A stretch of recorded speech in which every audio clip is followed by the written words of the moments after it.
3 আগস্টের যে ঐতিহাসিক ছাত্র সমাবেশ অনুষ্ঠিত হচ্ছে শাহবাগে, এটির মূল উদ্দেশ্য হল 2024 সালের 3 আগস্ট এক দফা ঘোষণা হয়েছে।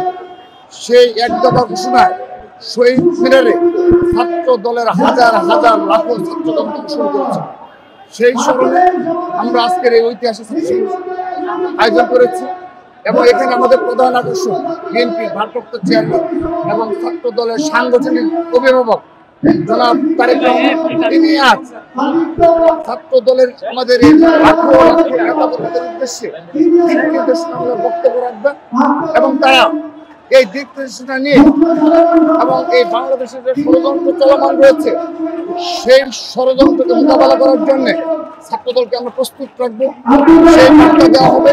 এবং বিগত 1 বছর যেভাবে ছাত্রদল সহনশীল ছাত্র রাজনীতি উপহার দিয়েছে, ঢাকা বিশ্ববিদ্যালয় সহ বাংলাদেশের সকল ক্যাম্পাসে শিক্ষা প্রতিষ্ঠানে যে ধরনের সহনশীল ধৈর্য শিক্ষার্থী বান্ধব ছাত্র রাজনীতি উপহার দিয়েছে, তার ধারাবাহিকতা রক্ষা করার জন্য আমরা ছাত্রদলের পক্ষ থেকে আজকে ছাত্রদলের পক্ষ থেকে 8 দফা প্রতিশ্রুতি ঘোষণা করব। বান্ডেল থাকলে প্রতি সেনমানিতে টাকা বাঁচবে। বিকাশ সেনমানি বান্ডেল কিনে জিতুন প্রতি লেনদেনে। সেই প্রতিশ্রুতি অনুযায়ী আগামী ছাত্র রাজনীতি চলমান থাকবে এবং ক্যাম্পাসগুলোতে সাধারণ শিক্ষার্থীর অধিকার বাস্তবায়নে ছাত্রদল জাগ্রত থাকবে এবং এই বাংলাদেশে যদি আবার কোনো ষড়যন্ত্র হয় সেই ষড়যন্ত্র মোকাবেলা করার জন্য ছাত্রদল প্রস্তুত থাকবে। তার বার্তা দেওয়ার আজকে আমরা এই ঐতিহাসিক ছাত্র সমাবেশ করছি।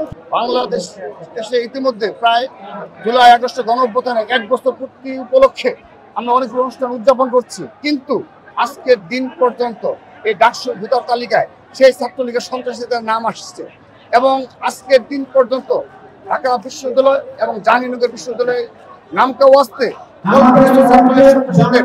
নাম প্রকাশ তালিকা প্রকাশ করেছে। এছাড়া বাংলাদেশের কোন শিক্ষা প্রতিষ্ঠানে ছাত্রলীগের সন্ত্রাসীদের পূর্ণাঙ্গ তালিকা প্রকাশ করা হয়নি এবং তাদেরকে বিচারের আওতায় নিয়ে আসার জন্য যে সামান্য পদক্ষেপ তা দৃশ্যমান নয়।